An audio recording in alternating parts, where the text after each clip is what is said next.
Hey, welcome to my vlog and review of round 4 of the 2017 MotoGP season. Jerez, deep in the south of Spain between Portugal and Morocco. In this episode, we're going to look at all the out-of-this-world action underneath the spaceship in Jerez, as well as the disappointing weekend for the Yamaha factory team. The weather was beautiful, the scenery was gorgeous. Let's get started. P1, Danny Pedrosa puts it on the top shelf where mom keeps the peanut butter. What a dominant performance by Pedrosa. A dominant weekend all around. Not only does he follow up his third place in Austin with a win, but he gets that win in front of his home crowd in Jerez. And to top it all off, Pedrosa takes the 3000th GP for just a little extra icing on the cake. And what's even more amazing about this win for Pedrosa is that if you listen to him after the race, he said that he didn't necessarily feel the best on the bike, that the bike didn't necessarily feel 100% for him, and it wasn't one of those wins where he just kind of cruised around. It was a win where he had to consciously focus on every turn, on every lap. He fought off Marquez, who started to put the pressure on him in the second half of the race, maintained his composure, maintained his focus, and I think this win is just an amazing win for Pedrosa.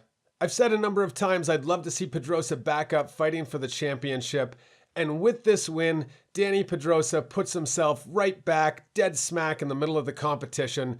Talk about a payback weekend for all his problems last year. This is what happens when you focus, when you believe in yourself, and you work hard. You will eventually get where you need to go, and I can't wait to see what Pedrosa is going to come up with next. P2 Marquez. Another great performance by a Spaniard on home soil. Marquez doing everything he could to put the pressure on Pedrosa in the second half of the race, and despite the fact that Pedrosa was having none of it, you wouldn't expect anything less from Marquez.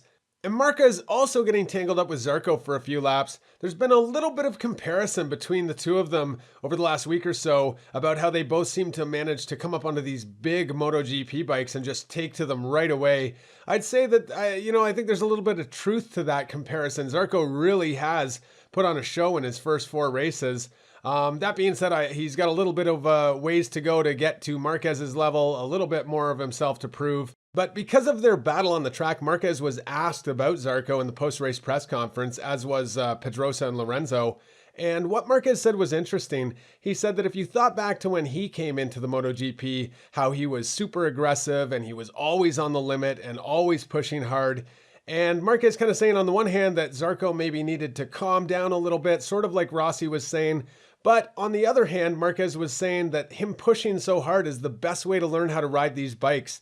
So a little bit of back and forth by Marquez on Zarco. Either way, Marquez had a great race. You'd expect it from him by now. And let's see what he's going to do next race in Le Mans. P3, Jorge Lorenzo, the spectacular Spartan, rounding out the podium in Spain. And the picture says it all, folks. How do you follow up your previous best 9th place finish in Austin, but by putting that Ducati on the podium on home soil? Some people were doubting Jorge Lorenzo, but they say you can't keep a good dog down. Lorenzo's a championship winning rider, and I felt it was only a matter of time before he clawed his way back up to the top of the grid. Another sensational display of relentless determination. One of the things I've always loved about Jorge is his ability to focus like a laser beam on his objective, and he showed that in spades here in Jerez. On top of that, if this learning curve for Jorge continues, he very well might be in the championship hunt by the end of the season. Will it happen? Nobody knows, but I can't wait to see this story unfold. P4, Johanas Zarco. I'm going to tell you right now, I am very quickly becoming a Johanas Zarco fan. This guy makes passing other riders look like something he could do in his sleep with his eyes shut. And I bet if you asked Rossi after Austin, Rossi would tell you that he did do it with his eyes shut. But for me, Johanas Zarco is going to become a force to be reckoned with in the MotoGP very soon.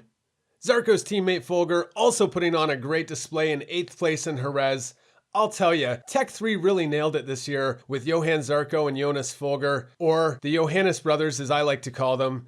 And don't ask me how Hervé Poncherel got in there. He's a little bit of a sly-footed, tenacious Frenchman himself. All the more reason he's probably loving watching Zarco's performance on the French Tech 3 team. And with the next race in Le Mans, you can bet that Zarco's going to be on the hunt for his first podium on home soil. He's been sensational so far this year, and I have a feeling he's going to ratchet it up another notch for that home crowd. Will he get it? I don't know, but I do know it's going to be tremendously entertaining watching him try. P5, Dovizioso. We haven't heard much about Dovizioso because he's been overshadowed a bit by Lorenzo, but the Italian puts on a strong performance, putting the second Ducati in the top 5. A great showing by both Ducati riders, especially at a track where the Ducati's not known for being particularly strong. Does it mean Ducati's making big strides forward, or does it simply mean that everything kind of lined up for them in Jerez? I think it's a little bit of both. But either way, let's hope both riders can build on this momentum and put in some more great performances like this one. P6 Vinales, and he did not look happy about this one. This is not the way that he wanted to follow up that early exit in Austin.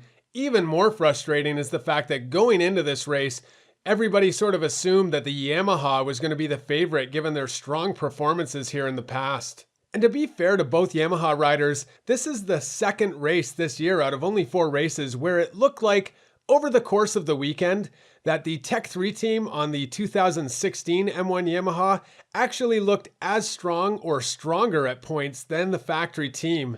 And if you think back a few years ago with Marquez, he started the year on the new bike and in the first 4 or 5 races had a bunch of odd and unnecessary crashes. Eventually, I believe going back to the chassis or the frame from the year before to clean up those issues, saying that he just couldn't push that new bike to the limits the way he could on the old frame.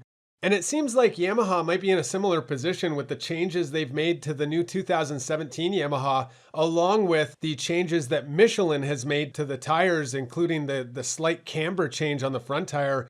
So let's hope that the factory Yamaha team has something lined up for the Jerez test to help alleviate these issues for the riders, really more for Rossi. It doesn't seem like Vinales has had that many problems so far, but clearly in this race, it got the better of him. He almost took out Iannone into one corner. Another corner he went wide, allowing Dovizioso to take that 5th place from him. So I'm willing to bet Vinales is going to want to be back in the podium hunt in Le Mans. And let's hope that after this test, he's going to have a better chance at doing that. P10 Rossi. Maybe needed a little more prayer before this one. It seems like the clock struck midnight on Rossi's luck because he looked like a bit of a pumpkin out there. A great pumpkin, but a pumpkin nonetheless. It's even more shocking considering Rossi's phenomenal record in Jerez, and if you think about that fact, it might be a reason why some of those Spanish riders like Marquez and Lorenzo possibly have a little bit of beef with Rossi from time to time. I imagine they grew up watching the Italian stallion dominate on their home soil year after year. Clearly, however, that wasn't the case this weekend. And to be fair to Rossi and Vinales, clearly the factory Yamaha was having some weird or odd issues this weekend. Rossi was 40 seconds back. Vinales was 25 seconds back. This isn't just normal tire wear. There was something else going on. I'm sure that the factory team was all over it, especially considering how upset I imagine both riders were coming to a track where they felt that they were going to bag some pretty good points for the team. So let's hope the factory Yamaha team has a few tricks up their sleeve for the Jerez test. That way they can get both their riders out of the garage and back onto the championship hunt. A DNF for 6 riders, including Miller and Bautista. It seems like Bautista took out Miller. Miller jumped right up after the crash, gave Bautista a little bit of a shove. For a split second there, I thought maybe a hockey game was going to break out on track. Luckily it didn't, and the race continued. Miller, for his part, was very quick to go to Bautista after the fact and apologize. Clearly not something you want to see on track, not something you want to see on camera. That being said, it's understandable. Once these guys put the visor down and they're locked into race mode, they're 100% focused, their adrenaline's pumping, and when you crash and you wipe out and all of a sudden you come to in the gravel pit, you still have all that focus and energy and adrenaline just pumping through you. It's easy for things like this to happen. Luckily, it was short-lived, and let's hope going forward that Miller and Bautista don't have any more entanglements like this one.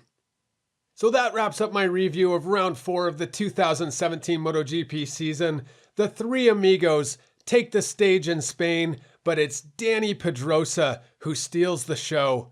Don't forget, next round, May 21st, France, at the historic Le Mans Bugatti Grand Prix Racing Circuit. Leave me a comment, leave me a like, let me know what you think, and let's wait for more MotoGP.